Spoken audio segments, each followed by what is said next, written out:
As the daughter of the original Green Lantern and his foe Thorn, Jennifer Lynn Hayden has the ability to harness the power of the Starheart, which was the main power source of her father's powers. Making her first appearance back in 1983 in All-Star Squadron number 25, she briefly served as Earth 2's Green Lantern after she was given a power ring from Kyle Rayner when she briefly lost her powers. However, they were eventually restored to her during Rayner's brief tenure as the godlike being Ion. Like her father, she is capable of creating green hard-light objects thanks to the star mark on her palm, and she can fly. However, what really sets her apart from other lanterns is that she has no need to recharge her powers thanks to her connection to the Starheart, and she also shares powers with her mother as well. Thanks to these extra powers, she can manipulate plants at her will, and her skin actually contains chlorophyll, allowing her to use photosynthesis like a plant. She met an untimely death at the hands of Alexander Luthor Jr., however, while trying to stop him from tearing the universe into a multiverse, but was eventually resurrected by the Black Lantern Corps during the Blackest Night, and that kind of led to her being killed again by Kyle Rayner by blowing her head off. Check out her origins for yourself, and well, why not let me know what you think in the comments below. You're probably familiar with John Falsworth, the Baron Blood of Earth 616. The young adult who got turned into a vampire by Dracula himself, and then had his body mutated and altered by German scientists? Good, I'm glad you know who he is, because that is not at all who I'm going to be talking about.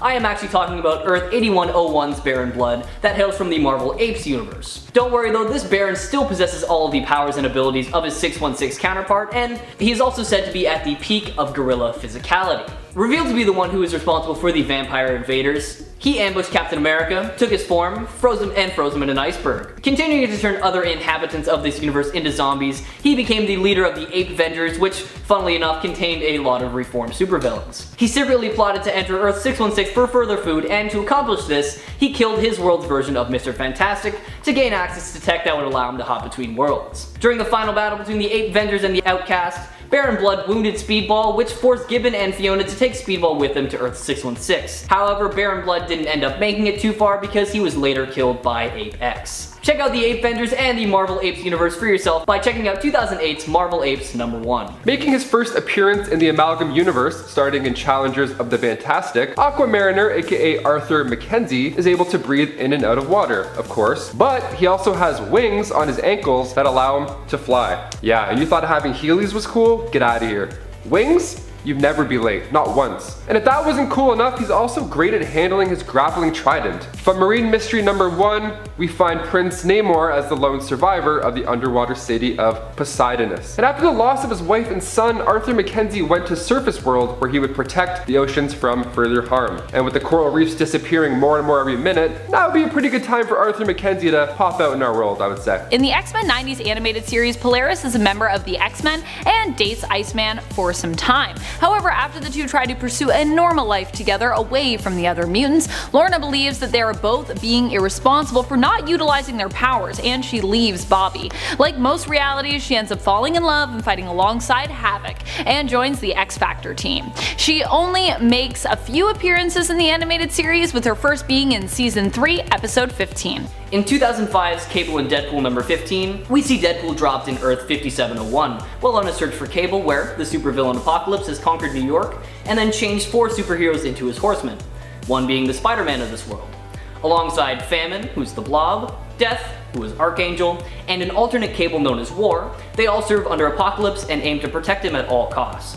Now, known as Pestilence, this 4-armed and 4-legged version of Spider-Man is not one you want to get close to, especially when you learn about his poisonous fangs and his hunger for human bones. Check him out for yourself and let me know what you think in the comments below. So, on Earth 58163, Wanda Maximoff gives birth to 2 twins. Vision's at her side, all is great, happy family, except all is not great. She's actually in a dark room on Genosha. Professor X and her father Magneto discussing how she is too powerful and this simply isn't enough. It's all in her head. So this House of M event is not a great time. Jennifer Walters, while all this is going down, specifically in House of M issue 5, was a successful lawyer working alongside Daredevil, aka Matt Murdock. Luckily, she was one of the heroes who got their memory returned and was responsible for helping set the world back to a better state. Also, side note, I'm gonna call it now, this is gonna be the main plot of WandaVision, or at least part of it. She-Hulk being announced after WandaVision, seeing the alternate realities with Wanda and Vision, I'm on to you guys. I have some ideas. Well, not really the Joker, but sort of. Actually, this version of Dick Grayson is also technically All-Star Robin. It's the same character, but just later on in the story. This Dick Grayson, by the way, created by Frank Miller, hails from Earth 31, in case anyone was wondering, which is the universe that both All-Star Batman and Robin and The Dark Knight Strikes Again belong to. But despite being the same character, he has become so much more dark at this point that I had to split both versions of him up into 2 points. I just felt it made the most sense. Just because younger Dick Grayson in this reality is so different from older Dick Grayson. In Dark Knight Strikes Again, we learned that after Dick was fired as Robin for incompetence by Batman, he allowed himself to be experimented on and was granted powers as a result. He was given regeneration and shape-shifting powers, but also lost his sanity in the process. Oh no! Aiming to get back at Batman, he became the new Joker in order to torment him. So he's sort of the Joker, but he's also still Robin. Psylocke of the Ultimate Universe of Earth 1610 is Elizabeth Braddock, a mutant telepath who joined the Psi Division of Strike, which is the British division of S.H.I.E.L.D. She was tasked with having to locate David Xavier, aka Proteus, after he escaped a medical facility on Muir Island. During the confrontation with the reality-warping telepathic mutant, Psylocke was killed when David jumped into her mind, hiding within her, luring his parents and the X-Men to Germany, claiming that Psylocke's powers had tracked Proteus there. Charles figured it out though, seeing as Betsy's mannerisms had changed, being more of a teenage boy's than a grown woman's. It's kind of a dead giveaway. Proteus would then drop the charade and transform Betsy's body to resemble his own. While trying to kill Charles, Psylocke's personality kicked in, preventing Proteus from doing so and jamming his powers. In the aftermath, it was assumed that she was dead, but instead her mind made contact with a young Asian woman named Kwannon, who was in a coma. Kwannon was relieved to move on and pass away, with Betsy taking over her body in return. Hailing from Earth 3, a universe where the morality of most heroes and villains are flipped, we have Harold Jordan, a feeble and cowardly man who worked as a janitor at Ferris Aircraft. Wielding the Ring of Volthoom, a ring that feeds off his fear and panic instead of willpower, Harold was an incredibly powerful crime lord and a member of the crime syndicate. Giving him powers similar to all other Lanterns, he had the ability to create hard-like constructs. However, there was one major drawback that he realized during his time with the syndicate. He realized that although the ring was giving him the power he had always dreamed of, it was slowly killing him, and he could never summon the courage or will to remove it himself thanks to his cowardice nature. During a fight with the Injustice League, Harold is finally freed from the ring. However, it did cost him his life, as he had his arm ripped clean off his body by Sinestro. Although he physically died, his consciousness was actually transferred to the Green Realm, a world made completely out of concentrated fear, and he still lives on to this day, holding on to the hope that his world can one day be saved. Making his first appearance in 2013's Justice League Volume 2 number 23 as part of the New 52 DC Universe, why not give his story a read for yourself? Throg. The Frog of Thunder. Why, of course, everyone knows him. Simon Walterson made his comic book debut in Lockjaw and the Pet Avengers issue 1, and this version is quite noteworthy. He started off the usual way a Frog of Thunder starts, you know, a college football star at Mississippi State University.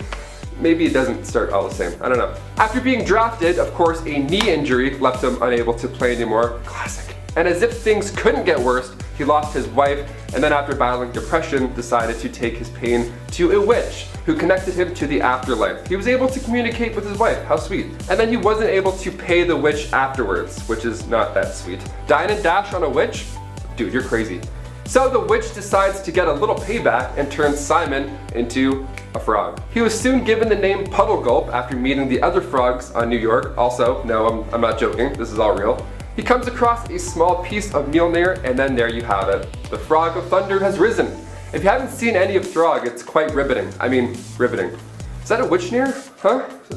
Ultimate Thor. Starting with Ultimates issue 4, we see the Earth 1610 version begin his life on Earth in a not so pleasant way. So while exiled on Earth, he really did believe he was human. More specifically, a psychiatric nurse named Thorleif Gullman. Honestly, I feel like that name is more badass than Thor Odinson. It's kinda close. So around his 30th birthday, Thorleif began having these delusions of this Asgard place, and then he soon met his half-brother Gunnar. He introduced him to a project called the Dome. So basically in Brussels, they were trying to recreate this super soldier serum yet again, but this time they went with a magic belt of sorts. So instead of trying the whole biomechanical route, you know? The test subject, of course, being Thorleif Gullman. Gullman and Sachs. Can't include that. So he was given this badass Thor outfit, and the look was finally complete. He started these rants up again, how he was the Norse god of thunder. And after a neat MRI scan from Professor James Braddock, it was discovered that Thor wasn't making any of this up. These were memories. Their memories are real. I like this version of Thor. He doesn't agree to join the Ultimates after Fury asks until the foreign aid budget was doubled. My man negotiating. We'd love to see it. Also, Thor's magic belt was mentioned in Spider-Man Homecoming. Could this be a hint that we're gonna get some sort of crazy Thor outfit in the future? Yeah, probably. They like to do that. Thor. If you're a dog person, this next one is gonna make your day, as it made mine. Thor making his first appearance, or appearance, nah, it's cats, damn it, in Peter Porker, The Spectacular Spider-Ham issue 5. Thor is by far the cutest version of Thor. Sorry Hemsworth, you're a close second. Making his home on Arfgard, of course, he's the dog of thunder instead of god of thunder. Yeah, we reversed the word. See what I did? Yeah, you got it. What's a super dog without a super pack? When it came time to taking down Dr. Octopus of Earth 50810, Thor joined the other Scavengers. Yeah, see, now you know what we're doing here. You know what it's all about. He was joined by the oh-so-loving Captain Americat, Quacksilver, and Ant. Cool. Look, we got Spider-Ham John Mulaney edition, so to say we'll see Thor on the big screen, I mean, I don't know. Maybe it'll happen. We're not gonna see it, that's for sure. I'll make it myself if I have to. Let's go. It's only a matter of time. I believe. Jane Foster. I'm super excited that Taika Waititi is returning for Thor Love and Thunder. Thor Ragnarok was one of the most fun Marvel movies that they put out there, easy, hands down. So when they announced that Natalie Portman was returning to wield the hammer in the upcoming sequel, I was jazzed. I'm so excited to see what they do with this. I mean, once Thor becomes unworthy, Jane takes over. I mean, she's pretty close to him. She's probably got the swing down at this point, right? The tough part about her is that the more she uses the hammer and possess the powers of Thor, the worse her cancer gets. I really hope this part doesn't make it into the flick, because I feel like I would just come out depressed. So during the comic Original Sin, Nick Fury obtains the Watcher's Eye, which is a real neat tool. And he whispers in Thor's ear that Gore was right. Gore was right, by the way. So Gore, this guy, he thinks that gods cause more trouble than anything, and they're like the worst ever. It makes Thor drop his hammer, seeing as he believes that gods are not worthy. And then he's like, by the way, he's right, y'all ain't worthy. Oops. So while Thor uses Yarngord instead, which is awesome name for anything, Mjolnir needs a new helping hand, literally, and who other is worthy than Jane Foster. Now while the cancer setback is absolutely awful, Jane doesn't let it interfere with her duty, and at one point her and Freya go against Odin, Cole Borson, Frost Giants, Loki, Dark Elves. Like, she doesn't just pick up the hammer, use it a little bit, and then gets on her way. No, she's committed. Committed to the bit. Storm Thor. From Earth 904, we find in the What If the X-Men Had Stayed in Asgard series, this beautiful combination of Storm and Thor. Storm.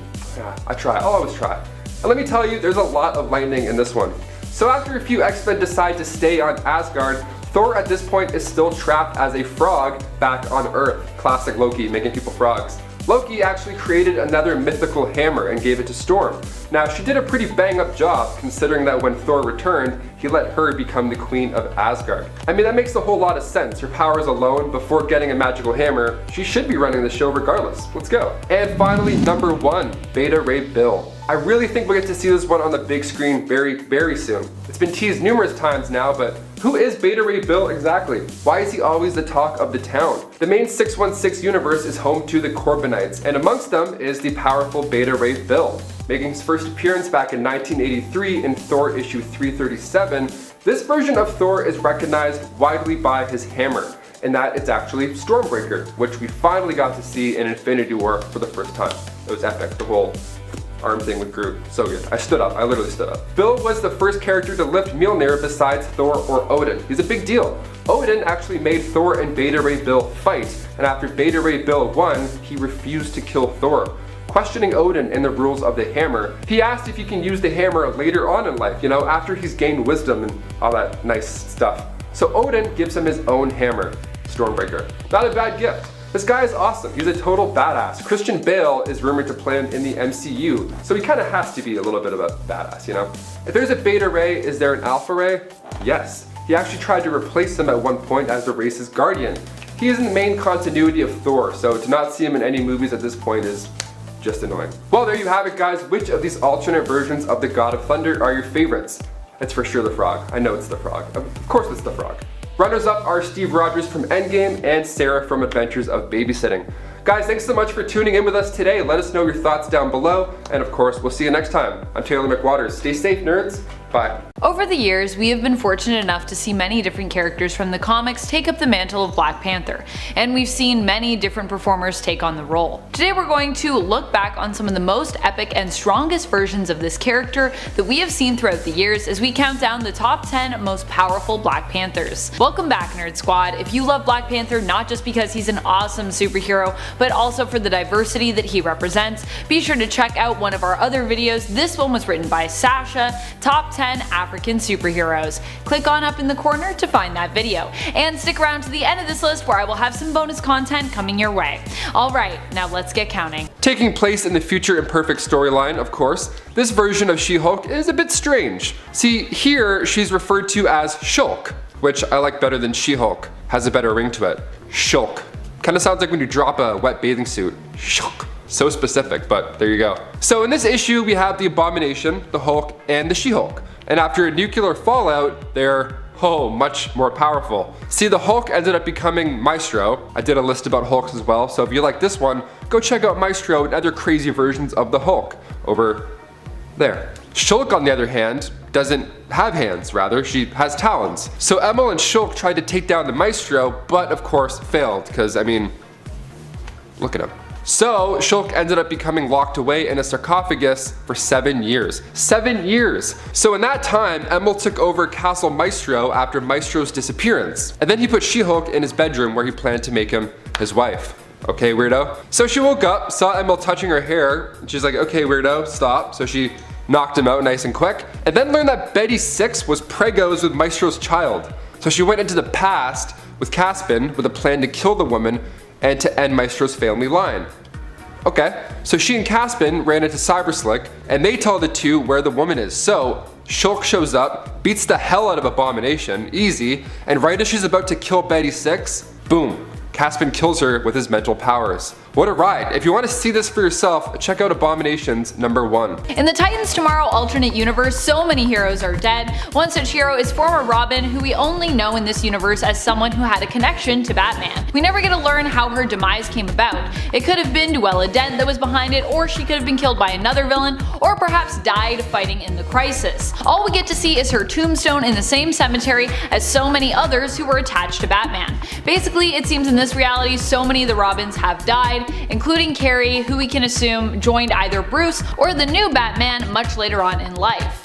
Now, if you're not familiar with this pair of twins, don't fret too much because there is little information about them out there. However, their control over the emotional electromagnetic spectrum makes them incredibly interesting, and that is why I included them on this list today. We get introduced to them in the Justice League Legacy storyline that takes place in an alternate future where the children of the Justice League fight off the darkness, a large mass of pure negativity that possesses the Justice League and causes the downfall of their world. As the kids of Barry Allen and Jessica Cruz, both Jason and Jenny possess green power rings, making them the Green Lanterns of this timeline. However, what really sets them apart is their ability to create hard light constructs of different colors despite not possessing those power rings. With both possessing the potential to wield all the colors of the emotional spectrum, Jenny has shown the ability to create yellow, orange, and blue light constructs, and Jason has created red and blue light constructs as well, making them both some of the most adaptable lanterns out there. Now, if you want to check them out for yourself, they appear for the first time in 2017's Justice League Volume 3, number 26. This Psylocke hails from Earth 58163, the House of M Reality. Now for context, the House of M Reality takes place in the late 20th century, in which a war has broken out between mutants and humans. Mutants were initially driven into hiding by humans, and civil wars broke out between humans and mutants in various countries. The first strike back against humans was led by Magneto, using his powers to destroy a fleet of Sentinels, with that conflict being broadcast throughout the world. But let's take a look at Psylocke now. Here, she is known as Princess Royal, the sister of the monarch of the United Kingdom. Being the rightful heir to the throne since she's actually a few minutes older than her twin brother Brian, she actually decided to step down and give it to him as a favor. Why? Well, she had other ambitions, like traveling and adventuring with her lady-in-waiting, Rachel Gray, versus having to run a country. I get that. Hot Rocks comes to us from Marvel's amalgamated superhero world known as Warp World, from Infinity Warp. Infinity Wars? Infinity Wars, I think, or Infinity War. So many wars happen in Infinities. This is true in Marvel. This world was created by Gamora, who using the Infinity Stones folded the universe in half, merging the souls of its superpowered community. One of the awesome mashups we got from Warp World was Hot Rocks, a combination of Johnny Storm, aka the Human Torch, and Benjamin Grimm, aka the Fantastic Four's The Thing. Hot Rocks appears to have powers that paid tribute to his namesake. He was made of rocks, and he could get hot. Benjamin Storm, as he was known, was the brother of Reed Storm. Together, these two made up the superheroic duo known as the Terrific Two. You'll learn pretty early on in this list today that the Captain America legacy isn't always carried on by the most deserving. Sometimes it's taken up by a terrible warlord, and that is exactly what happened in this case. On Earth 13,153, humanity makes its last stand in the only place strong enough to survive: Brooklyn. The former Spider-Man Miles Morales leads the last of civilization into the future against the evil that is still very prevalent in the world. Captain Last is the leader of the One America Army, a group of militant scrappers based in the tri-state area following the Earth's decimation by the germs. Basing himself off of Captain America, Last also gains his powers from a super soldier serum, though it's not really explained when or how, and he wears a costume that resembles Cap's signature look, shield and all. Last and his army attacked a caravan carrying supplies from Jersey City to Brooklyn, but were defeated by Spider-Man and his allies. Somehow they were able to find a way to merge Captain Last with a germ, allowing them to break through Brooklyn's defenses and evade the city. Captain Last sought out and battled Spider-Man, but Miles used his powers of bioelectricity to kill the Captain once and for all. Check out this monstrous Captain for yourself in his first and thankfully last appearance in 2020's Miles Morales: The End #1. Number 6. Black Panther. This is the first Black Panther in known history in the comics. He first appeared in Marvel Legacy Issue 1, where it was established that the first Black Panther originated from the Panther tribe. Although we don't know his name, we do know he was one of the first to uncover a vibranium meteor, and the power that came from it. He was one of the members of the Stone Age Avengers, and was powerful enough to help defeat a Celestial. Number 5. T'Chaka. T'Chaka was T'Challa and Shuri's father. As a ruler of Wakanda, he believed in both preserving and upholding the traditions and magic of their people, while also working hard towards pushing forward with technological advancements. He believed that both ideals could coexist, and that a nation should progress but not forget their past or their history. As a ruler, T'Chaka was also bestowed with the powers of Black Panther, granted to him by the heart-shaped herb. As such, he had heightened senses and maintained peak physical condition and capabilities throughout his life. Not quite superhuman, but still above average when it came to his strength, speed, agility, and durability. Basically, think of an Olympic-level athlete. As leader of Wakanda, he also had the strength of the nation at his back, and as a member of the royal family, he was trained at birth to become a skilled leader when it came to combat and diplomacy. Number 4. Eric Killmonger. Eric's story in the comics is a little different from the one that we saw in the MCU. Instead, he is very much a victim who was manipulated and turned into a villain by the traitorous Ndemwe and Ulysses Klaue. In fact, it was Klaue himself who originally gave him the name Eric, and encouraged him to discard his true Wakandan name of N'Jindaka, forcing Eric to treat Klaue as his true master. This made Eric resentful, and eventually N'Jindaka rose up against his captors, killing Ndemwe and abandoning Klaue. Eric would end up adopting the name Klaue gave to him to blend in. Eventually, Eric would find his way back to Wakanda and would begin to secretly plot to overthrow King T'Challa, becoming one of his greatest enemies. Eric himself has become a powerful adversary to Wakanda, and even an emperor in his own right of the intergalactic empire of Wakanda. He not only has had the power of Black Panther, but is also intelligent, boasting a PhD in neuroscience and engineering. Also, every time Killmonger dies in the comics, he always seems to come back. So while he's not immortal in terms of abilities, plot-wise, he kinda is. Number 3. T'Challa. T'Challa is the most well-known iteration of Black Panther in the present day, especially now that we have the MCU version of him. But while some might focus on his fighting prowess, which is impressive, it should also be noted that T'Challa has also been granted supernatural powers since he became King of the Dead. He has necromancy skills and also has developed multiversal senses and awareness thanks to Galactus. Not only is T'Challa powerful in terms of his superpowers, but he is also known for his brilliant mind, which earned him his place in the Illuminati. Many may think of Shuri as the brains of the family thanks to her depiction in the MCU, but T'Challa is actually known for being just as brilliant, if not more, in the comics. He has a photographic memory and is also a master of physics, as well as a field that he created himself and discovered, known as shadow physics. He's super smart. Number 2. Shuri. Shuri has always been passionate about becoming the first female female Black Panther in Wakandan history. She is not only powerful because of how determined she is, but because of how hard she has worked towards that goal. She is determined, bold, brave, and strong-willed. Her half-brother himself trained her for this purpose, in case she was ever called upon to take his place, which of course ended up happening, making her the Queen of Wakanda and Black Panther in T'Challa's stead. At one point they were even both Black Panther. It was her determination and strong will that helped her to become such a spirited and skilled fighter. Shuri is also a genius, a brilliant inventor, and a skilled tactician and diplomat. She has also been gifted with supernatural abilities which allow her to change shape, size, and raise the dead. Number 1. MCU T'Challa. One of the most powerful versions of Black Panthers when we are looking at impact is T'Challa from the Marvel Cinematic Universe. This isn't just because of how powerful that character is, how he manages to balance both the traditional and technologically advanced aspects of Wakanda like his father T'Chaka did in the comics, always doing his best as a ruler, a king, and a hero for his nation, but also for the world. It's also because of his growth through the Black Panther film. He is powerful and wise enough to see that one day a change is not only going to come, but needs to come. He is brave and strong enough to see that it is time for him to listen to those around him and share the truth about the power of Wakanda with the world. T'Challa does not let fear blind him in the end. He's not only powerful, but he's inspirational. Add in the fact that we had Chadwick Boseman portraying him in the film, and it only adds to the character's power. He was an amazing performer who always committed to each role that he took on. Chadwick Boseman was the one to develop the dialect of Wakanda, studying various different languages and dialects from across Africa to come up with it. It was also so well received that it became adapted by the rest of the cast when Black Panther came about. This wasn't just a man who played a hero on screen, but he became a hero in his own right, questioning and fighting against stereotypical roles for people of color and using his own voice to raise up and acknowledge everyday heroes. From playing real-world historical heroes to acknowledging James Shaw Jr., who saved lives by wrestling a gunman out of a Waffle House in Nashville, Tennessee during a mass shooting. Yeah, that's a thing that happened. Boseman gave away his award for Best Hero at the 2018 MTV Awards to Shaw, calling him up on stage with him to accept the award, acknowledging him as a real-life hero. If there is such a thing as people who are too good for this world, Chadwick Boseman was likely one of them. The Mutant X verse is one where Havoc becomes the lone surviving Summers. He ends up as one of the X-Men founders in his brother's place. This is also the reality where Magneto takes over the leadership of the X-Men after Xavier absorbs the Shadow King's essence.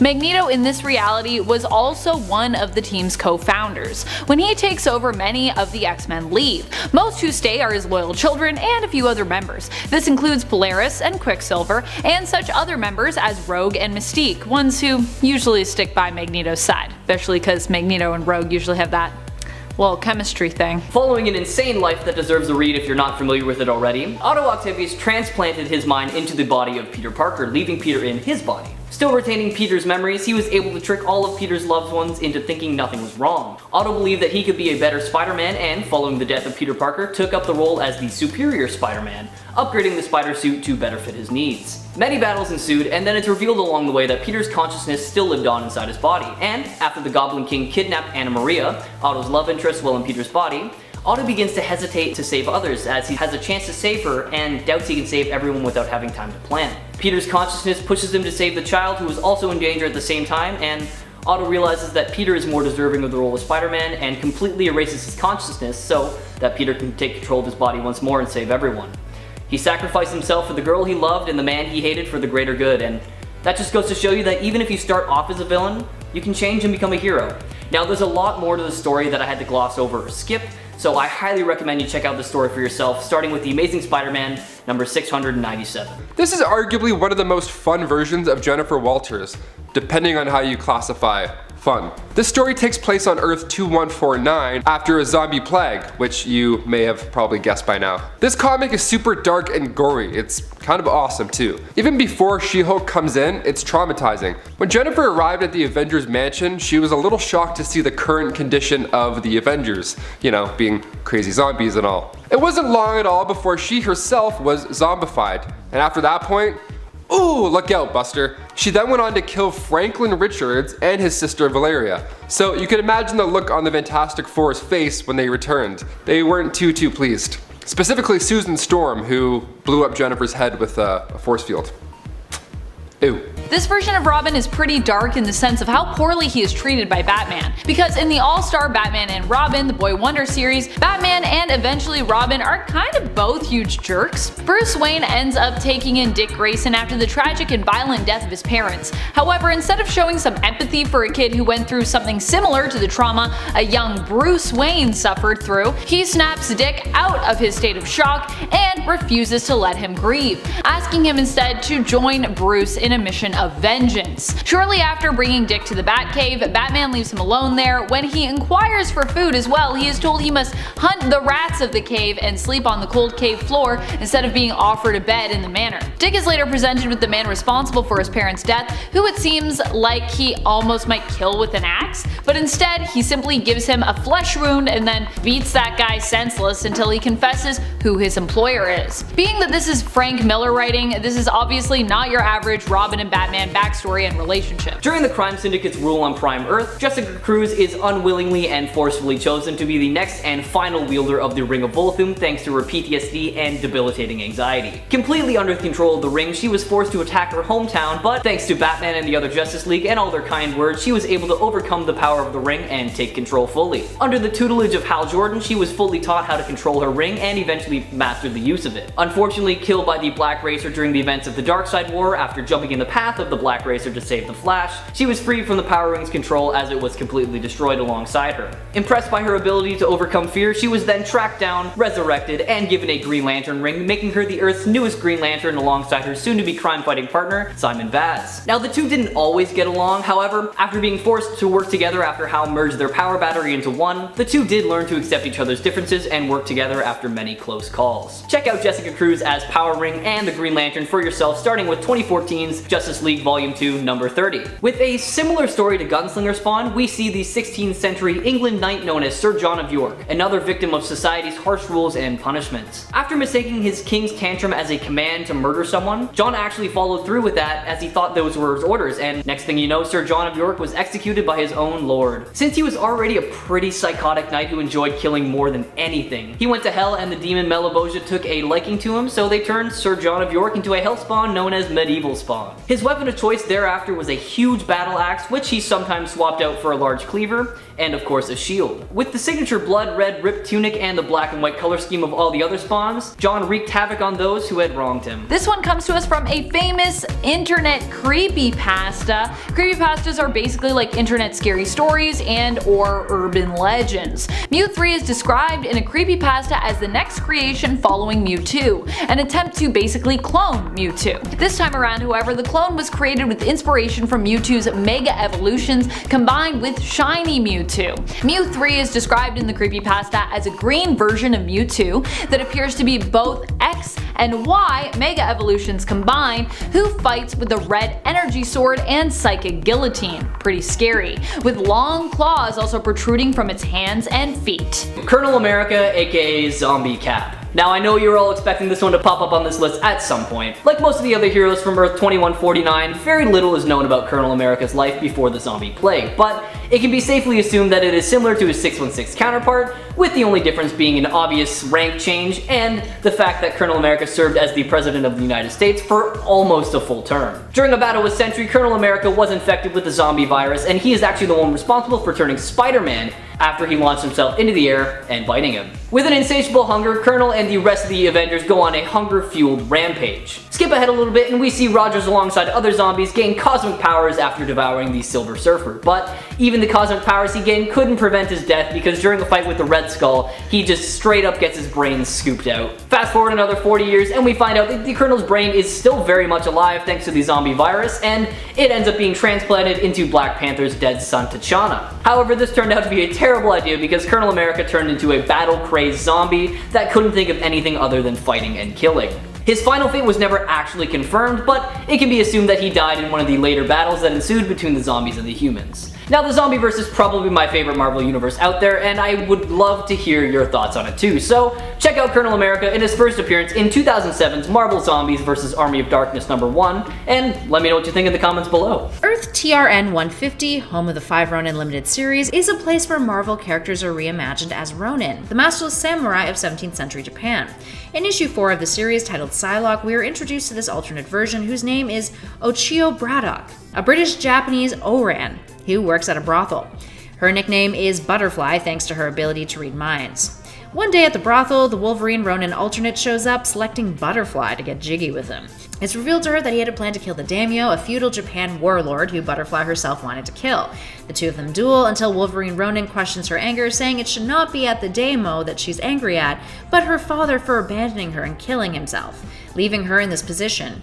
Technically defeated by Wolverine, the Psylocke then contemplates this and eventually comes to terms with the fact that he is right. Taking place on Earth 8009, beginning with Hulk Raging Thunder issue 1, we find Lyra Walters, or sometimes referred to as Savage She-Hulk, is the daughter of Thundra and Earth 616 Hulk. Yeah, so she's from Earth 8009 in the 23rd century, and at that time the Earth was split into different factions. So the guys faction were like warriors, you know, like they looked up to past heroes like Wolverine, just men, you know. And then the women came together under the United Sisterhood Republic, and they were outgunned and outmanned, literally. So Thundra got sent to Earth 616, where she met that Earth's Hulk, had the baby, and Lyra actually gets stronger when she's calm too, which is cool. It kind of reminds me of my mom. Whenever she was quiet and still, I knew I was in some trouble. So she's able to tap into gamma sight, which means she basically can see the flow of gamma radiation. She's one with the gamma. And like all over the world too, not just within her sight range.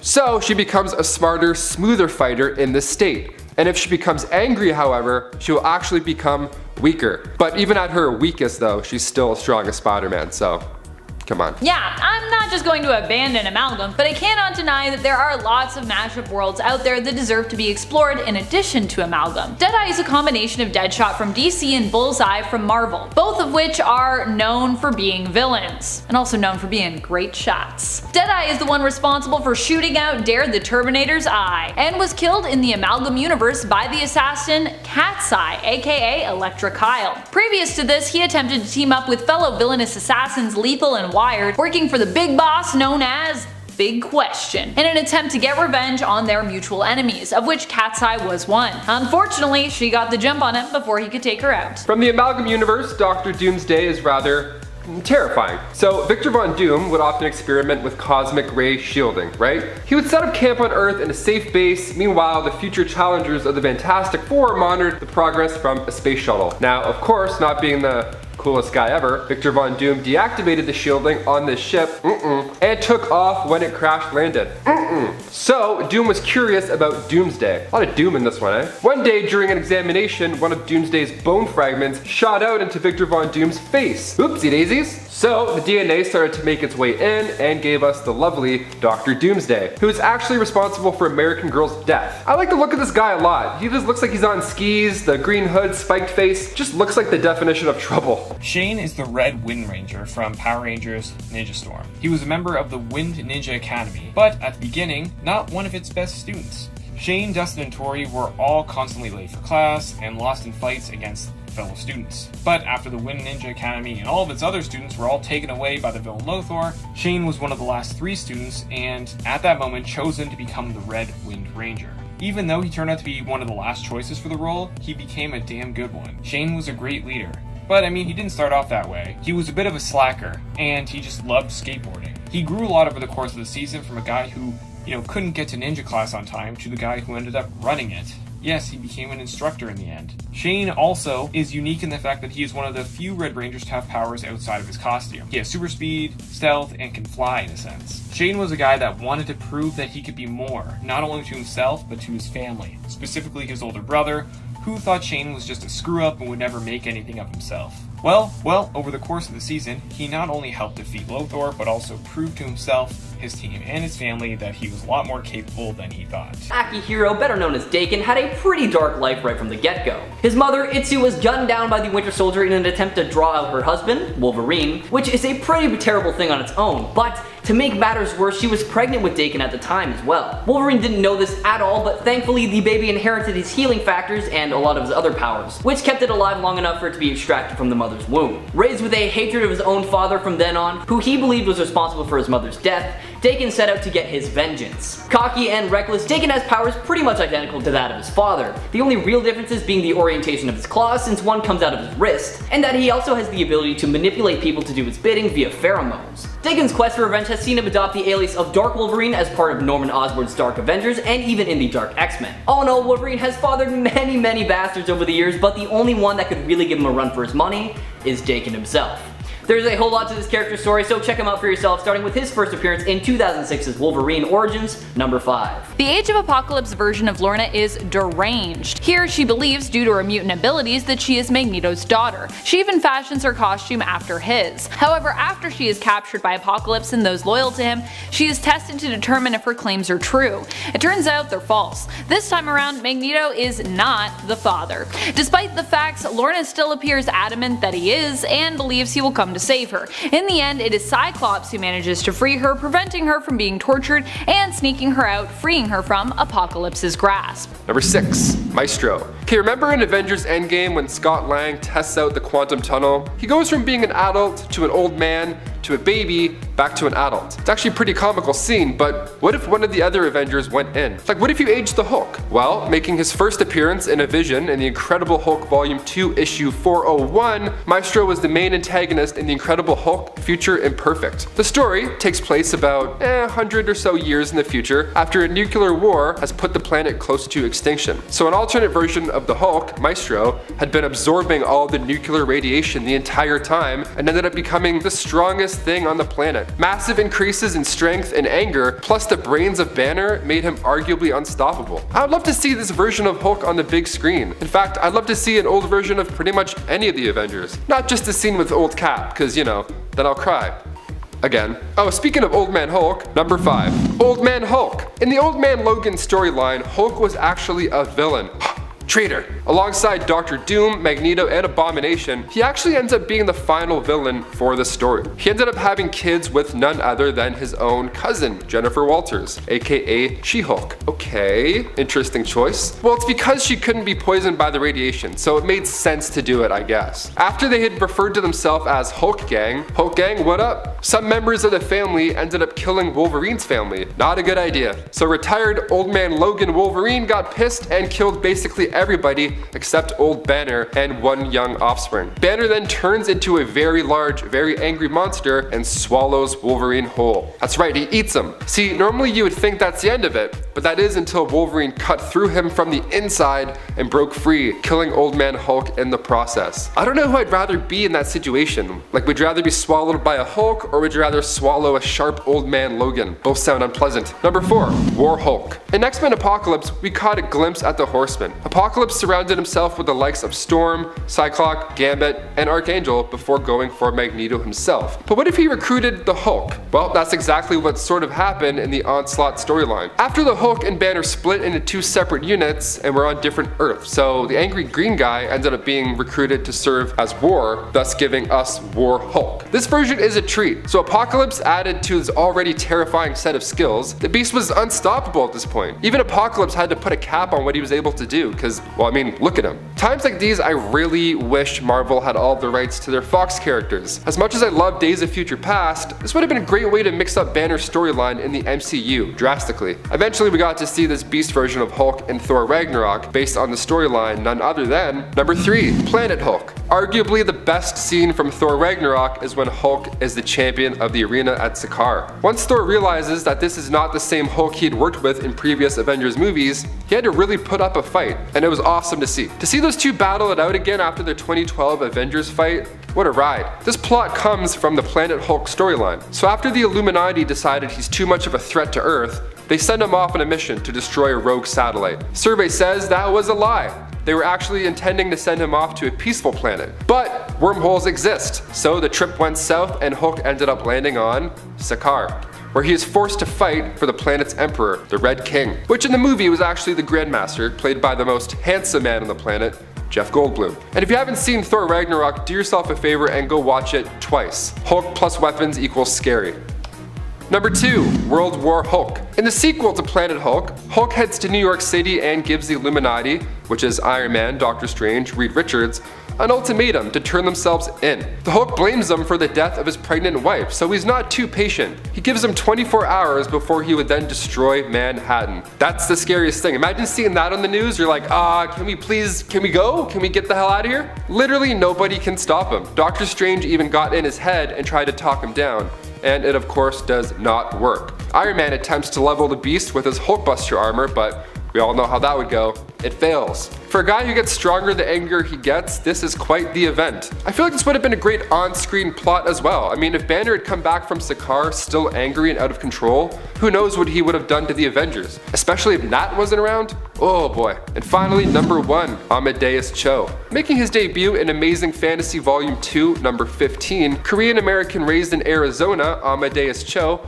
participated in a quiz show named Brain Fight. How fitting. At just the age of 15, Amadeus won that quiz show. He won $5,000 while being deemed the 7th smartest man in the world. Not a bad title at all. I think I'm like number 9, maybe 10, I don't know. 11? Really? Okay. The organizer of the quiz show is none other than Pythagoras Dupree. He was the 6th smartest man in the world and basically just wanted to find the biggest brain and take out the competition. Pythagoras sent out a squad of goons to kill Amadeus. Barely escaping, he ran away and then he met the Incredible Hulk. Years later, Amadeus would eventually become totally awesome Hulk. See, he got stuck with a dangerous amount of radiation that should have made him go mad, but instead he used special nanites to absorb the Hulk's powers. Nice. He took pride in trying to be a better, smarter Hulk. What a good guy, what a good kid, rather. At one point, he actually exiled himself into space on a satellite, just so he could study himself and make sure he still has the ability to control everything that's going on. Number 10, the Hulk. The story we're most familiar with is one that I must start with. With skin that is impenetrable to just about anything, and super bad super strength, the Incredible Hulk is a force you don't want in any kind of way. Created by the late Jack Kirby and Stan Lee, the Hulk is created when Bruce Banner is accidentally exposed to a gamma bomb. Making his first debut in the Incredible Hulk number 1 in 1962, we've seen many different variations of the big green guy, portrayed by actors such as Lou Ferrigno, Eric Bana, Edward Norton, and most notably Mark Ruffalo. Yeah, Mark Ruffalo. He gets stronger the more angry you make him, which makes fighting this guy a really tough time. He even lifted an entire island in Secret Wars.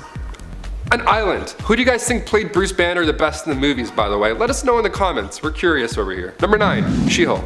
Now, of course, we have to include Banner's cousin, Jennifer Walters. So, while on the verge of death, Bruce Banner gave Jennifer a very small transfusion of Hulk's blood to save her life. What a great cousin. All my cousins do is comment how lame my selfies are on Facebook. The transfusion gave her a very mild version of the Hulk's powers. So yes, She-Hulk is green, and yes, she gets stronger the angrier she gets, but she can change whenever she wants. She's the Hulk, but she still has a hand on the wheel, basically. Now, there are times where she gets a bit too angry and can't control herself, but most of the time, she knows what she's doing. Tatiana Mason Lee will play She-Hulk in her upcoming series on Disney+, set to be released in 2022, and we're all looking forward to that. I know it's gonna be great. Number 8, Doc Green. So after Hulk had gotten shot in the head by the Ancient Order of the Shield, Tony Stark came in yet again to save the day. How, you ask? Well, he used his Extremis virus and injected it into the Hulk to undo damage from the bullet. Not a bad idea, Stark, not a bad idea. We'll give you that. The only side effect was the brand new genius personality for the green guy. That's right, the Hulk had now acquired Banner's smarts. So the next logical step for Doc Green was to create a serum that strips the powers from the other Hulks, because he didn't want there to be any others like him, especially being smart and all. He knew it wasn't a good idea. Eventually the virus had gotten removed and Doc Green reverted back into the Hulk. Thank God. I feel like we don't need a smart Hulk. Like Valkyrie said in Endgame, I think I liked you better either of the other ways. She's on to something. 7, Savage She-Hulk. She's the daughter of Hulk and Thundra, so you already know we gotta include her in this list. She's a very unique version of the hero. For starters, she doesn't get stronger when she gets angry. Instead, she becomes more powerful the more calm she is. That'd be a strange sight to see. Well, I'm going to kill you now. That's wild. So where did these powers come from? Well, when Thundra went back in time, she fought the Hulk. But then the two became friends by the end of it and even shared a kiss. How lovely. So once back in her own timeline, she used the leftover Hulk DNA, added it to her DNA, and then poof, you have Lyra, the Savage She-Hulk. Michael J. White Spawn. Well before the release of black superhero-centered movies like Black Panther and Blade, we were graced with the release of 1997's Spawn, starring Michael J. White in the role of Al Simmons, aka Spawn. With a score of 18% on Rotten Tomatoes, it's needless to say this was a terrible movie. However, It was actually my first introduction to the character of Spawn, so I am a firm believer that everyone should watch this movie at least once. Despite such poor reception, it was still surprisingly faithful to the comics, and White wasn't really that bad of an Al Simmons either, at least, in the physique department. We can talk about the costume and the acting another time. Like so many other iterations, Michael J. White's Spawn has no reservations on ending those who deserve to be sent to hell. However, his reliance on guns just to kill regular humans was a really interesting direction to go with, considering how many powers Spawn supposedly has in his arsenal. He is Spawn nonetheless though, and that is why we see him on this list today. Definitely one of the scariest looking Spider-Men. Patton Parnell has been described as a sociopathic version of Spider-Man who made the exact opposite decisions that Peter had. Growing up with an abusive uncle, Uncle Ted, Parnell was always a bit of a weird one, as he found joy in experimenting on animals and perversely spying on his next door neighbor Sarah Jane. Like other Spider-Men, Patton was bit by a spider. However, his body's reaction to it was a little bit different. Instead of turning into a superhero, he actually gained the ability to turn into a spider-like monster and started to seek revenge on those who had treated him poorly, starting with his uncle. He eventually leads Sarah Jane to his house and reveals his new form to her, and needless to say, she was terrified and not at all impressed. And then after a bite to the neck, the next morning we see hundreds of baby spiders coming out of Sarah Jane's neck. Thankfully, Parnell doesn't stick around for too long, as just after 3 days of having his power, he is drained of all his life force by Morlun. Check out this twisted story in 2014's Edge of Spider-Verse number 4. The Ultimate Universe. Jennifer Walters, or no, Betty Ross. That's right, Betty Ross is playing the not-so-jolly Green Giant on Earth 1610. Making her first appearance in Ultimates issue 3, the daughter of General Ross was roommates with Janet Van Dyne in college. So Janet started seeing Hank Pym, who we don't really like, and she started dating Bruce Banner. So a couple of things happened with Bruce as he was trying to crack the super soldier serum, and he ended up becoming the Hulk, as we all should know by now. So as she watched the Hulk rip people apart, she actually grew to like him even more. Like, strong man. I like the way you rip their spinal cords out. Let's go for a coffee. Now, Bruce had actually been out on trial and been given the death sentence, being, the Hulk and all. And she was devastated. So Jennifer Walters, like the Jennifer Walters, had cracked the code on the serum at this point. Betty Ross lied to Fury and said that Jennifer Walters was planning on selling the serum. Survey says that was also a lie. She was actually just pirating the new Star Trek early. And have you seen the new Star Treks, honestly? I did it too. They're pretty good, they're great. So not quite as bad as we thought, right? I mean, Betty injected the serum right before jumping out of a shield jet and landed on the ground saying, "What up, y'all? I'm Plan B."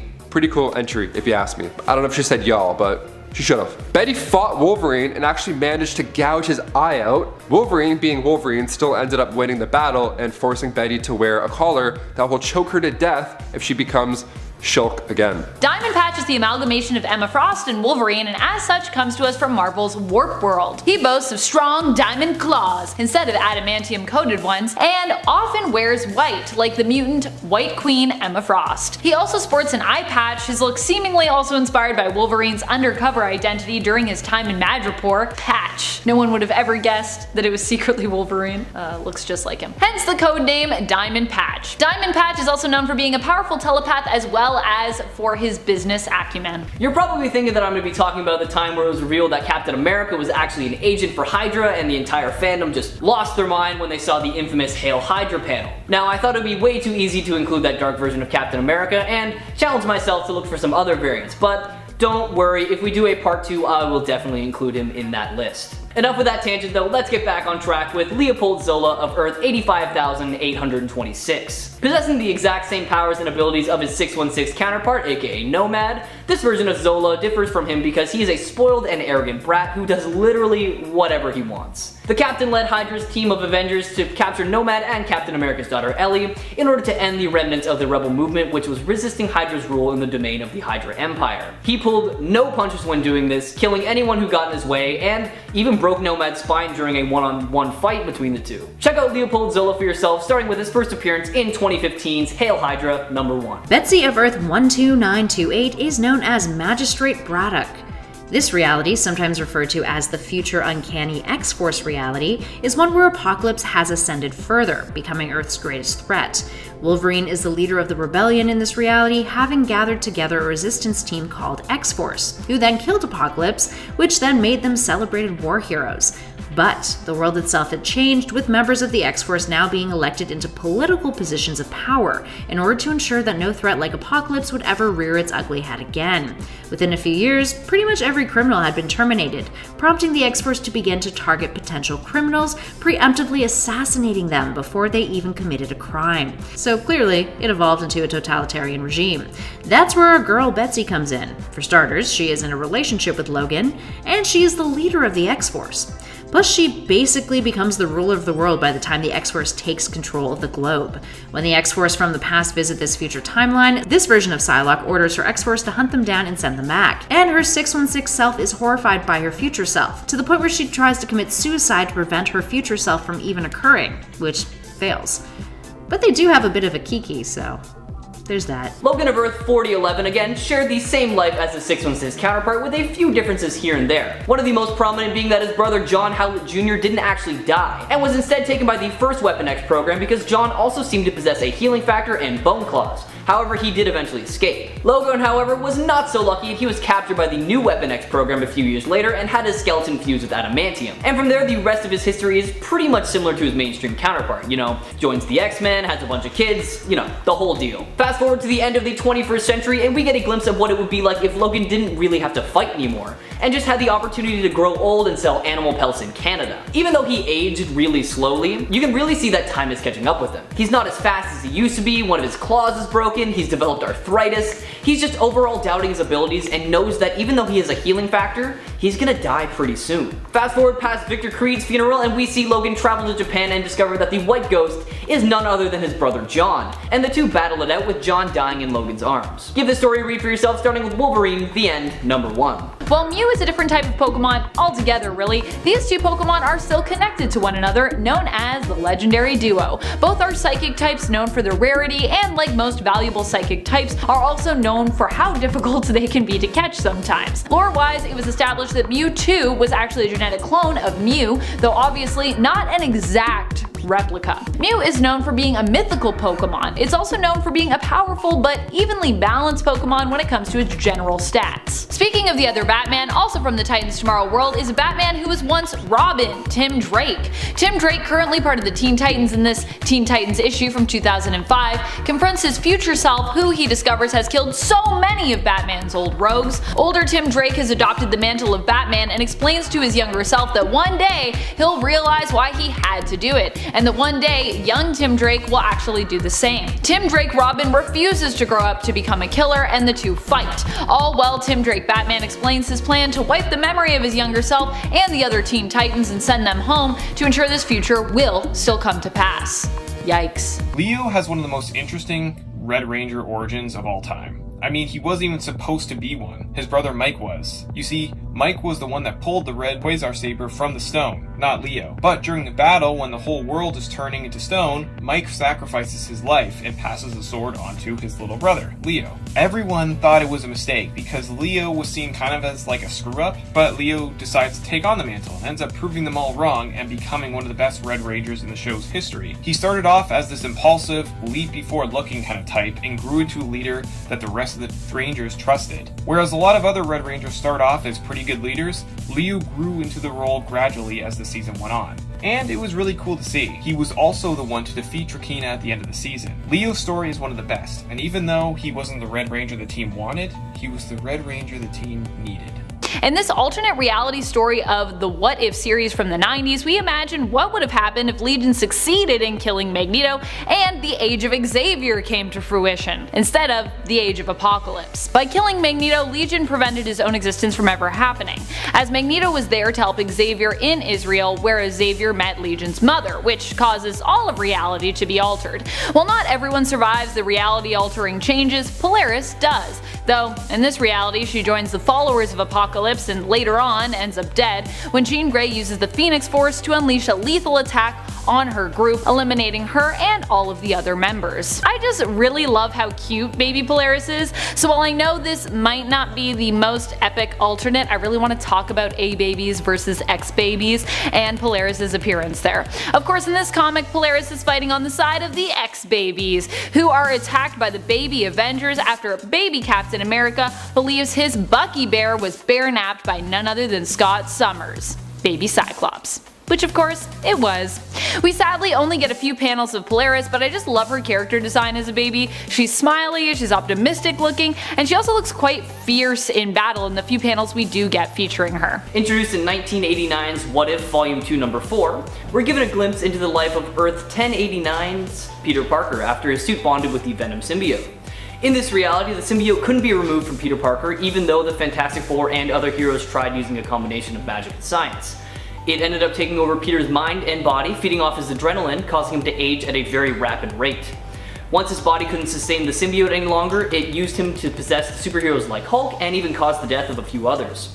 Free from the symbiote's control, it's then revealed that Peter Parker has now aged to 85 with not a whole lot of time left. He was later found dead by Mr. Fantastic, surrounded by research on how to kill the symbiote that he was once bonded to. Although it was out of his control, Symbiote Spider-Man was considered even worse than Venom, one of the most sadistic villains in the Marvel Universe, and unfortunately he never really got that redemption. What's going on, nerds, and welcome back to Top 10 Nerd. The God of Thunder from Down Under, one of the big six, and still up and running in the MCU, Thor Odinson. The God of Thunder is known mainly for his good, luscious blonde flow, badass hammer, and of course, lots of lightning. Chris Hemsworth has been playing him since 2011 and is set to make his latest appearance in Thor Love and Thunder in 2022.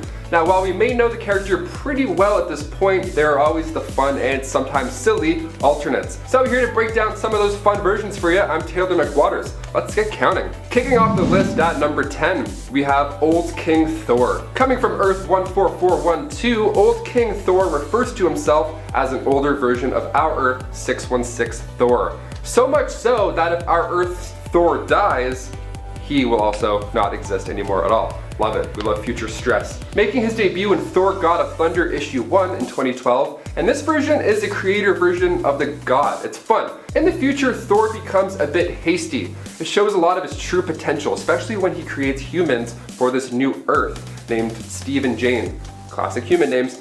After defeating Gore, he and his granddaughters began to rebuild this new world, starting with plant life. I feel like we're gearing up to see King Thor in the MCU. I mean, the eye patch, his weight gain, this emotional trauma, he really seems like he's going through it lately. King Thor also possesses the power of the Odin Force, which is also known as the power of the Allfather, and when wielded by Thor, of course, is called the Thor Force, or the Force. Yeah, it doesn't work. We give it a shot, we try our best. This power allows Thor to become invincible and seems to allow them to rival the powers of the strongest beings in the universe. Sounds like a pretty sweet deal. Here's the kicker though, if it's overused, it forces the user to enter a deep sleep to recover, and of course, making them vulnerable while doing so. I feel like this can be the plot for Thor Love and Thunder. I mean, maybe Thor has to use this power right off the hop of the film, then he enters a deep sleep, and then bam, that's where Jane Foster comes in to protect the Sleeping Beauty himself. There you go. And before we make our way to number 9, guys, if you could go ahead and give this video a thumbs up, that would be just splendid, because it goes a long way for us here at the studio. You guys rock. Thank you. Now back to some more God stuff. Number 9, Zombie Thor. We all know Chris Hemsworth's diet is insane in order to maintain the God of Thunder's physique. He has like 15 abs. I'm sure it's not easy, but when it comes to appetite, Marvel's Zombies doesn't hold back. Making his nasty debut in Marvel Zombies Army of Darkness in issue 1, it was a brief appearance, as you expect with the city plagued by a zombie contagion. And as far as the hammer's commitment goes, once Ultimate Reed Richards enters the chat, Thor couldn't wield Mjolnir anymore, so instead he makes a makeshift hammer, this one made of a pipe and a cinder block. Nice. It didn't last long though because, Silver Surfer's face kind of got in the way.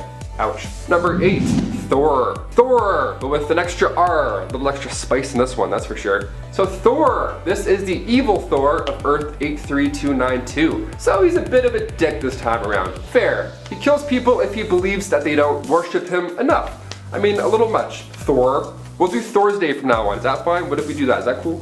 This version is pretty dark, but I'm a fan. I mean, he really loves pies. Check it out. His journey begins in Avengers Volume 5, issue 25.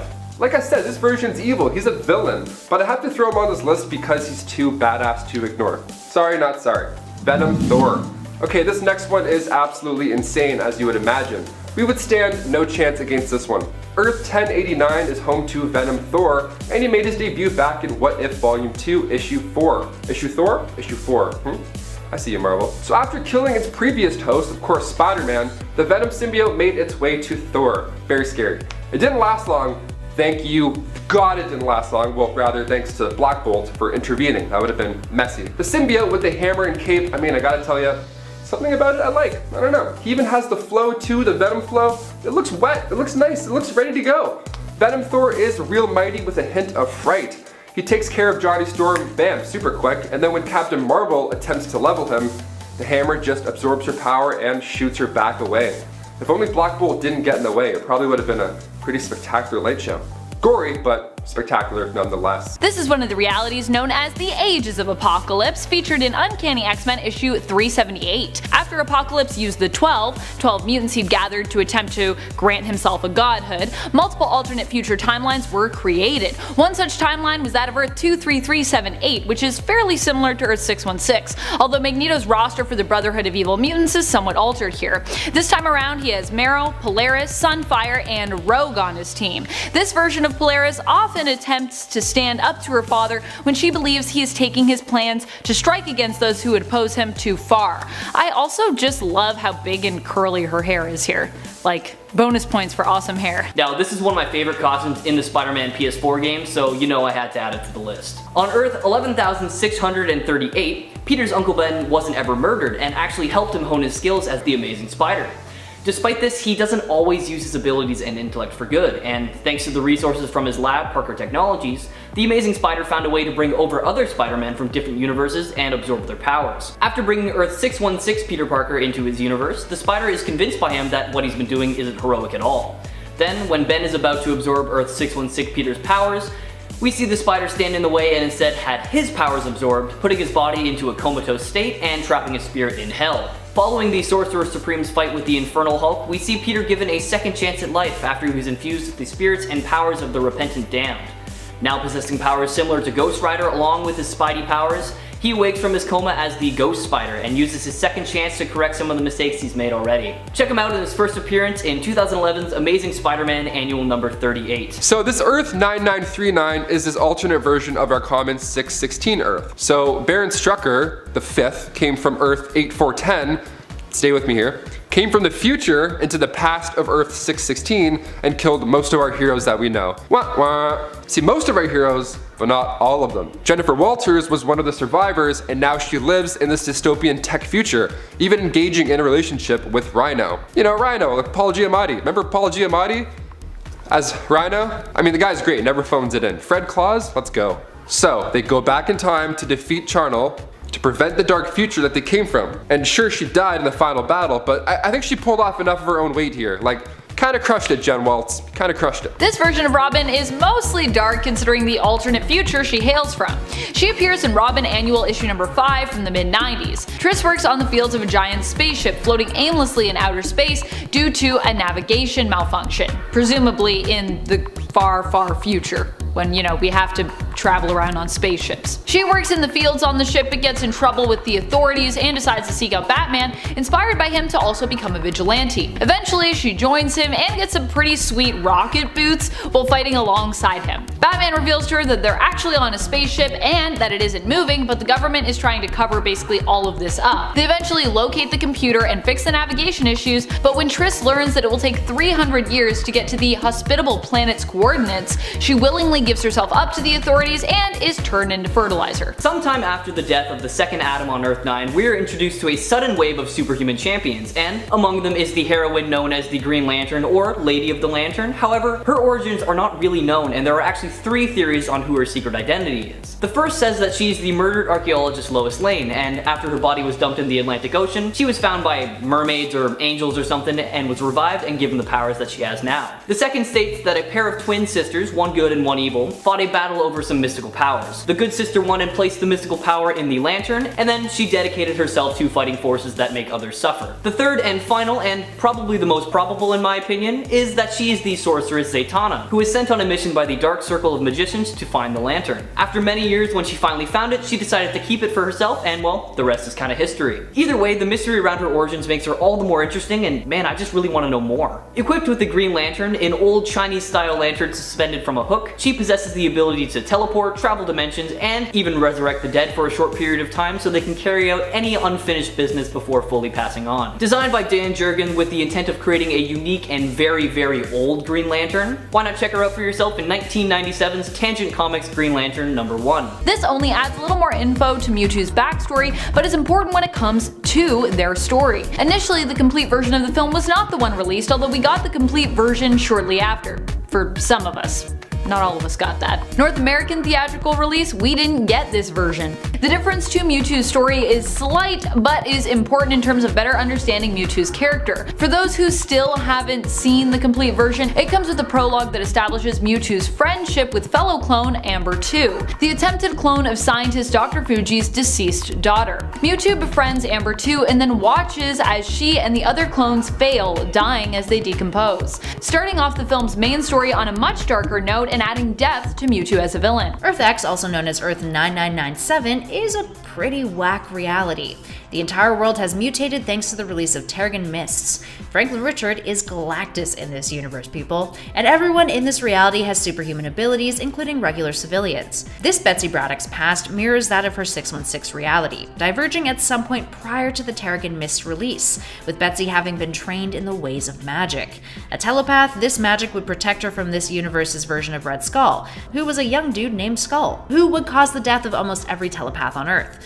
While we don't know the full extent of her magical powers, we do know that she was trained by Merlin and Roma, brought into the Siege Perilous, and eventually became Doctor Strange's apprentice because of it. She has a permanent telekinetic butterfly of sorts around her face, which has been speculated to be a reflection of her enhanced psychic abilities. Captain Zelandia is one of Arnim Zola's mutated clones of Captain America that was exposed to negatively charged gamma rays. Captain Zelandia possesses all the powers you associate with Captain America, such as superhuman strength, stamina, and agility, but they are all amped up a notch thanks to the gamma rays that they were exposed to. They also carry around a shield that resembles Captain America's, however, it is a different color scheme, is made of an unknown material, and has sharpened edges that make it look kind of like a buzzsaw. This storyline takes place after Steve's return from Dimension 7, a world of mutates created by Zola where Steve had been trapped for 11 years. This storyline takes place after Steve's return from Dimension Z, a world of mutates created by Zola where Steve had been trapped for 11 years. Steve is awoken and tortured both mentally and physically by Captain Zelandia, so much so that Steve gets to a point where he's had enough and just impales Captain Zelandia with a shield. This didn't actually get rid of our Cap variant though, because he later resurfaces as the leader of the Unvengers, a team of mutated clones based on the Avengers including Iron Man, Hulk, and Thor. Check out this scary looking Cap clone for yourself, starting with his first appearance in 2013's Captain America Volume 7 #4. From the Amalgam comic universe, Iron Lantern is of course a millionaire who is in charge of Stark Aircraft. While he was working on a flight simulator, it straight up took off and flew him somewhere. Quite the simulator that is, not too shabby Stark. Crash landing on the ground, injuring Stark, he realizes he was brought to a crashed alien spaceship. The spaceship belonging to none other than Roman Sur, who died before getting a chance to talk to Hal Stark. Not being in the best condition after the rocky landing, Hal started working with newfound tech on a new suit. This Green Lantern upgrade of a suit saved his life for sure, but it also gave him the power to create anything out of this green energy. He used a battery that reminded him of a lantern to do so. He then went on to fight the aliens that had shot down Roman Sur and continued fighting enemies such as Madame Sapphire and Mandra Destro. Polaris ends up allying with the X-Men in this 2004 video game X-Men Legends 2 Rise of Apocalypse, which is a sequel to X-Men Legends.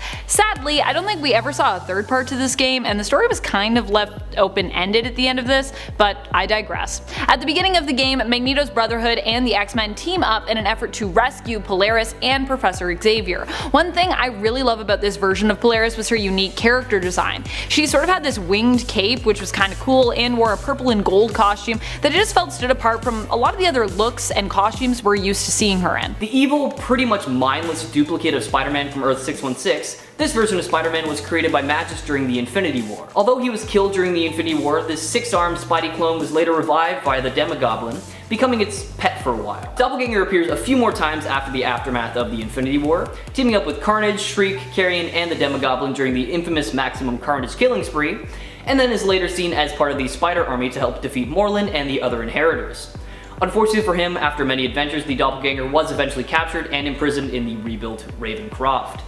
Possessing many of the same powers as the original Spider-Man, what really sets Doppelganger apart is his raw strength, being able to lift up to 25 tons as opposed to the normal 10 that most other Spider heroes can lift. Why not check him out for yourself in Infinity War #1. Okay, this is a fun one. So Jennifer Walters of Earth 9997 ends up being infected by Hydra creatures that were created by Norman Osborn. I mean, look at these things. Imagine waking up to that. Well, she didn't. Yeah, like many others, when she was infected, her soul ended up in the realm of the dead. Her body, on the other hand, became the host of Queen Hydra. I feel like I'm a good vessel too. I mean, these lanky arms are kind of like tentacles. They're not as slippery though, you know? Maybe when I'm jogging, they get a little bit wet. I feel like she's slippery. I don't know, that's what I'm trying to say. So, after the new and improved Queen Hydra led the other Hydras, they dominated S.H.I.E.L.D. and then they eventually moved to New York, the city that never sleeps, cause, you know, there's monsters everywhere, all the time. She-Hulk's soul remained in the realm of the dead until she was recruited by Mar-Vell on a quest to kill Death. You heard me. This Dick Grayson of Earth 43 used to be a vampire hunter, but ended up joining Batman as a member of the Legion of the Undead as a vampire. Bruce himself was turned into a vampire, one who in this reality killed Dick Grayson's parents. Seeking vengeance, Dick plots to end Batman's vampiric reign of terror, killing him. But he is bitten by the beast before he can stake him. In the end, Grayson turns out just like Batman, also becoming a vampire and becoming his vampiric Robin in this universe. So we got a vampire bat and a vampire Robin. Number 10. Kashamba. Kashamba is the Black Panther belonging to the 2099 universe. He first appeared in Marvel Knights Black Panther 2099 issue number 1. Of course, because this comic is from 2004, Wakanda doesn't really appear as advanced as it might now in the modern day in comics. Our advancements just weren't that great yet. In this comic, Black Panther is overthrown by the Doctor Doom of 2099, who looks a lot like the Doctor Doom of the present day. Fortunately, Kashamba ends up avoiding being killed by Doom and inspires his people to rebel against the usurper. They are successful due to Kashamba's leadership and tactical brilliance, but in the end, Kashamba ends up being controlled by Doom, who seems to use Kashamba's Black Panther mask initially to do so. However, it is more than likely that should this story have continued, that Doom's control would be broken at some point, as Wakanda is both a nation rich with technology and magic. Either way, they'd likely figure out what was happening and find a way to break Doom's control. Number 9. Kevin Cole. Kevin Cole is kind of an anti-hero. He's a cop from Harlem, New York, and first appeared in the 1998 Black Panther series in issue number 50. His character was created by Priest and Dan Fraga. He became the Black Panther without any abilities, wearing a bulletproof Black Panther inspired suit in an effort to stand out and get a promotion. When this attracted the attention of the corrupt Lieutenant Sal Anthony, who attacked Cole and his fellow officers, hospitalizing some of them, Kevin realized he needed to do more and actually became a vigilante in order to take down Sal. Later on, Cole would aim to become a proper Black Panther with all of the mystical abilities. Eric Killmonger, however, offered him an easier way than through Wakanda, T'Challa, and the Rite of Ascension, giving him a synthetic version of the heart-shaped herb, which would grant him powers in exchange for Kevin Cole dropping the Black Panther pipe dream and name, instead joining Killmonger's Panther cult and taking up the name White Tiger. Number 8. Azuri. Azuri was T'Challa's grandfather and the father of T'Chaka. He was the leader of Wakanda during World War II and would eventually end up teaming up with Captain America and his Howling Commandos, as well as Nick Fury to take down the Red Skull and Baron Strucker. He was one of the most deadly Black Panthers we've ever seen, more on guard and less trustworthy of any foreigners that set foot on Wakandan soil during the war. He seems to behave coldly and more ruthlessly when it comes to those he deems enemies. Azuri was more of an independent ruler who believed in not getting involved in the war originally, but eventually came to admire and respect Captain America and the symbol he knew Cap would become for America, seeing similarities between both their positions as national heroes. Number 7.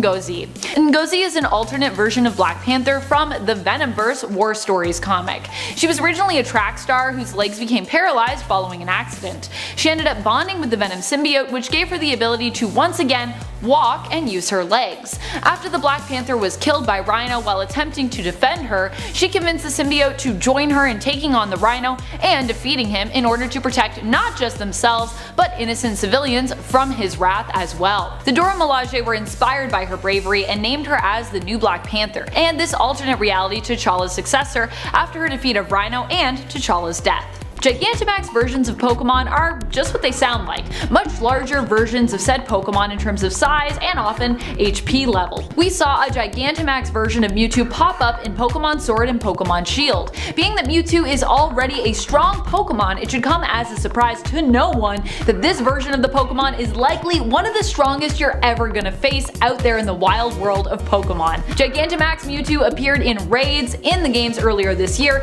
and proved almost impossible to beat for fans. However, if you did manage to beat this version of Mewtwo, you'd be rewarded with some amazingly sweet prizes. So hopefully you were able to do that. Though you wouldn't be rewarded with your own Mewtwo or even a chance to catch one, alas. You find some pretty awesome things in Warp Worlds. Arachnite is among one of my favorites. And as you may have guessed by now, Arachnite is the amalgamation of Spider-Man and Moon Knight. Pretty badass. Making his first appearance in Infinity Wars #3, Peter was actually the successful owner and operator of Parker Industries, with his side gig being the vigilante Arachnite. His best friend at the time being Harry Russell. You can probably see where I'm going here. Harry's father was none other than Norman Russell, aka the Goblin by Night, brought on by a curse that turns him into a bloodthirsty monster. Wow, sounds like quite the handful there. One night, Peter got a glimpse of this happening and followed Norman to Central Park, and you guessed it, he of course kicked his ass. The Earth of 1610, the Ultimate Universe, spends most of her time in a relationship with Alex Summers. It is also implied that she may have also dated Havoc's brother, Cyclops, at some point. Due to Alex Summers of 1610 joining a government-affiliated New Mutants, he and Lorna split for a time as the group did not want him affiliating with someone who has magnetic powers, due to Magneto's bad reputation at the time. Wow, that's so rude. Not all people with magnetic powers are the same, you know. The two do eventually get back together while both attending Emma Frost's school, but Lorna appears to lose control of her powers and ends up locked up by S.H.I.E.L.D. and placed in a plastic prison with Magneto. While she's in prison, she is used in a plot to help Magneto escape without her knowledge or really her involvement. Used is a word that I sadly feel like often sums up Polaris' character when it comes to her involvement in most stories or plots or relationships, sadly. Poor Polaris. In the 2005-2006 storyline of the same title, we see Spider-Man begin a transformation to his wild side. Peter began having these strange symptoms and dreams of Uncle Ben and spiders. Thinking he might be dying, Peter threw himself more and more into his crime fighting, especially against the scientific vampire known as Morlun, as Morlun wreaked havoc by beating Spider-Man so badly that he ended up in the hospital, and also by smacking Mary Jane around. Peter got to the point where he just couldn't take it anymore and reached his limits. In 2006 Friendly Neighborhood Spider-Man #3, we see Spider-Man pin Morlun down and kill him with a bite to the head. After what we all assume was Peter's death, we see Peter erupt from a cocoon with new powers and a newfound dedication to embracing his spider side that he refers to as the Other. Even though he embraced his dark side for a while, he does eventually come back to his senses and becomes the Friendly Neighborhood Spider-Man once more. Also known as Earth 721, Earth A was home to another Jennifer Walters, of course. This version didn't have superpowers like our 616 Earth does. So she decided it would be a fun little vacation to take Albert E. DeVore's technology and travel to another universe to get the same superpowers as that Jennifer Walters. So, while on the other Earth, Jennifer fought Rhino and even had an affair with the Juggernaut. Okay, making your rounds, I get it. Not exactly my ideal vacation, but I'm not knocking it. So, of course, being another Jennifer Walters, she was caught. Then they had this plan that the depowered Jennifer Walters would go to her Earth 721, while the new powered multiverse Jennifer from Earth 721 would stay on Earth 16. How do you like them numbers? So it's a little swap, a fun little swappy swap. However, during the transdimensional transfer, Reed Richards was able to return her powers back to her. Nice. So they both ended up staying in their appropriate universes. How lovely. In Injustice, we get a version of Damian who is still Robin, but no longer Batman's Robin. This version of Damian Wayne instead grew up to fight alongside the tyrant version of Superman in the Injustice reality. He also accidentally killed Dick Grayson and made himself Nightwing. This version of Damian is also no longer reformed in the same way he has been in the main continuity. He's not against killing and will do so when necessary, making him a pretty frightening opponent. Mentioned briefly just a little bit ago, let's talk about the former street racer and car thief turned Green Lantern. After the horrible event that occurred at the World Trade Center, Simon and his family found themselves under extreme suspicion due to the color of their skin, leading him to be, bullied for most of his life. Despite these hardships, Simon was able to finish all of his schooling and eventually became an engineer. However, he was fired fired thanks to a financial crisis, and desperate for money, he turned to the streets and started street racing. One night, he accidentally stole a van full of explosives, and a high-speed chase ensued, ending in his arrest due to him being a suspected member in an unrelated attack. Even though Simon pleaded he was innocent, everything he said was ignored, but his will was strong enough to summon a Green Lantern ring, albeit, a defective one, to help him break out of jail. Now possessing the powers of the Green Lantern, Simon was able to track down the true owner of the van and bring him to justice with the help of Agent Fed. Now, as I mentioned earlier, Simon eventually teams up with Jessica Cruz to help keep the Earth safe from any danger that comes his way. But one thing that really sets Simon apart from the other Lanterns is he actually possesses two incredibly rare abilities that few Green Lanterns have. One being Emerald Sight, which allows him to see glimpses of the near future, allowing him to prepare for anything that comes his way, and the other being the ability to heal others through sheer willpower. Something that was, thought to be completely impossible until right then. First appearing in 2012's The New 52 FCDB Special Edition #1. Give his story a read for yourself, I'm sure you'll all really like it. He's a combination of DC's Riddler, aka Edward Nygma, and Marvel's Kingpin, aka Wilson Fisk. Hence his name, Edward Enigma Fisk. Big Question appeared as a villain in both the Assassins and the Dare the Terminator comics out of Amalgam. He was a corrupt politician whose office sat near the top of Arkham Tower in New Gotham City, just below Dr. Strangefate's residence. Big Question is the enemy of Dare the Terminator in the Amalgam universe and attempts to rule New Gotham City with an iron fist, though he is eventually taken down by Cat's Eye and the Gotham Bugle. In the House of M reality of Earth 58163, Lorna is seen as Magneto's perfect daughter. In this reality, her father rules the mutant nation of Genosha. Lorna lives with her father there, but it is only revealed that he is her father after the war is fought and the rebellion of mutants won. Lorna herself helped in the fight. Her mutant abilities actually activated around the time she witnessed Magneto battling Sentinels on national television. Seeing this inspired Lorna to also rise up and become a leader. Magneto would find and recruit Lorna and her team, and later reveal that he was actually her father. This is Lorna the leader, who later follows in her father's footsteps. Showcased in the Exile series, we're introduced to one of the darkest Spider-Men to date. On Earth 15, Peter Parker was a sociopathic mass murderer who was sentenced to 67 consecutive life sentences and merged with the Carnage symbiote before being recruited by the Timebreakers into the Weapon X team. Using none of his powers for good, the Spider joined the other members of the team to try to conquer the Earth instead of actually helping them, finding nothing but joy in killing and torturing. It took a blast from Firestar to end his reign of terror alongside the other rebels. What makes this version of Spider-Man so terrifying is that he's one of the few Spideys who actually keeps the symbiote his entire career. With the symbiote's powers combined with Peter's evil rage, this puts the Spider at the same power level as Carnage at his strongest point, making him a truly frightening foe. Why not check him out for yourself in 2002's Exiles #12 so you can see just how truly merciless this killer is. This is a fun one. Okay, I would straight up watch countless hours of this one. So Jennifer Walters doesn't have Hulk powers in this one, right? But I had to include her in this specific list because she's a regular human and she kills it. She's a regular person. She paints herself green because she wants to. So on this Earth 65, starting in issue 7 of Spider-Gwen Volume 2, Jen Walters was actually a pro wrestler. Yeah, and if that wasn't already intimidating enough, she ended up becoming Gwen Stacy's defense attorney. This show would be epic. I really hope we get something similar for her Disney Plus show. Just painting herself green, getting hyped up. Maybe she grew up watching the Avengers on the news, gets herself all amped up, slams people through some tables, go to court, shake some hands. That's a warrior right there, people. I need to see this. Debit.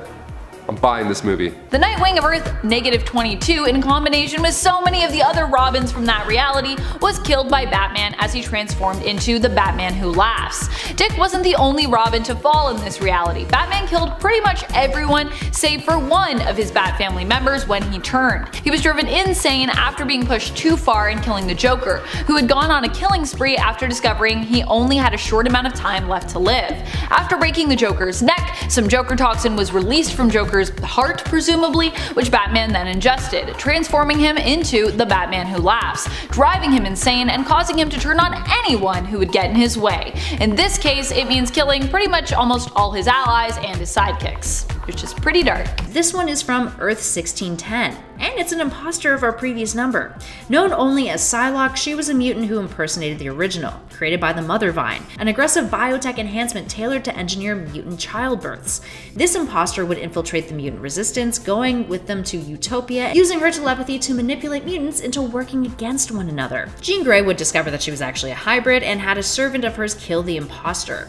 What made her so convincing, though, was the fact that she had the same psionic abilities as her namesake and was even described as being an Omega-level telepath, capable of subtly manipulating the minds of others without them even being aware of the fact that she was doing it. Plus, she was able to use her telepathy to mask the fact that she was an imposter, and hey, that's pretty impressive. Fourth human Green Lantern, and one of the most powerful to ever exist, having also been a White Lantern and a host of Parallax and Ion. In addition to his green power ring, Raynor was actually chosen to wield the other 6 rings of the emotional electromagnetic spectrum, making him the hybrid lantern for quite some time, before he was overwhelmed by the sheer power and all his rings, aside from his green and orange ones, were destroyed. During the rise of the Third Army, we see Kyle prepare for a fight with the Guardians of the Universe, and he sets out to master the powers of all the other rings, beginning with the Red of Rage. Later during the events of Lights Out, we see him wield the sheer power of the White Light to protect himself against the Relic. However, this did cause the release of the Relic. After an insane journey and a battle with Relic alongside the other lanterns of every single color, Raynor is able to pull the beast through the source wall, causing them to both disappear, until it was confirmed that Relic transformed into a part of the wall. Thought to be dead, the other lanterns returned to their homes, but the Guardians stuck around to see Kyle emerge from the wall, and after learning how, it all works and where their energy supply comes from, the Guardians decide that the information he knows is much too vital and that Kyle's survival has to be kept a secret.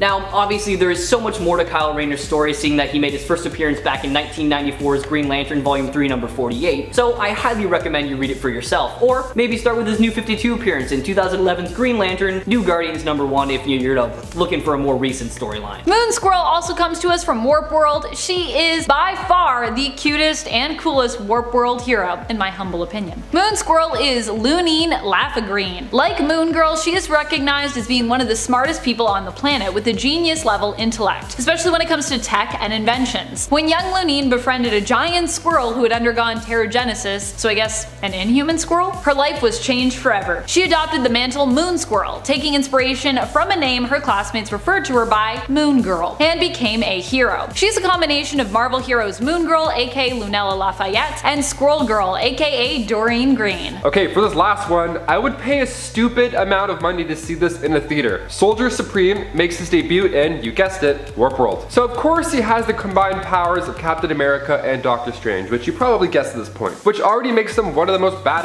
dudes ever. Also appearing in Infinity Wars issue 3, weak and small Steven Rogers volunteered in a US military experiment to become a super soldier. Sounds familiar so far? Right on. The serum, however, was just a cover for Mystic Rituals. Spooky wookie. So he got some pretty amazing powers from it, leading the Howling Commandos of Hogarth alongside Dum Dum Fury and Bucky Wong. Mewtwo has 2 Mega Evolutions, which can be unlocked depending on which type of Mewtwonite your Mewtwo is exposed to. Mega Mewtwo X as an evolution first appeared in Pokemon X and Y. Once you complete the main story, Mewtwo became one of the Pokemon that you could Mega Evolve. Acquiring Mewtwonite X would unlock this Mega Evolution for your Mewtwo, but there was of course an alternate Mega Evolution for you to unlock instead, providing fans with 2 different branches off Mewtwo's Mega Evolutionary tree.